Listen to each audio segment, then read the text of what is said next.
ለመጨረሻ ጊዜ ስልካችሁን አጥፍታችሁ ሙዚቃ ሳትከፍቱና ከሰው ሳትገናኙ ለ10 ደቂቃ ብቻችሁን የተቀመጣችሁት መቼ ነው?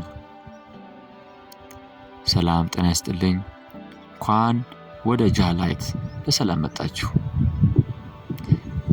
ዛሬ የጠየኳችሁ ጥያቄ ህይወታችሁን ሊቀይር ይችላል።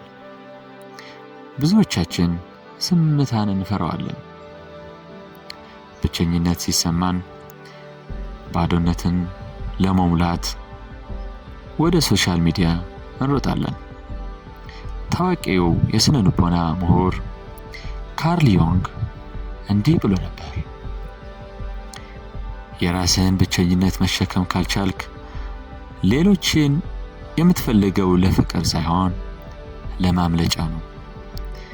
If you cannot carry your own solitude, you seek others not for love, but for escape. ብቸኝነት፣ loneliness እና ብቻን መሆን solitude የተለያዩ ናቸው። ብቸኝነት loneliness ሰው ካጣሁ ብሎ ማዘን እና በባዶነት መሰቃየት ነው። ብቻህን መሆን solitude ግን ራስህን በፈቃደኝነት የማግኘት ጥበብ ነው።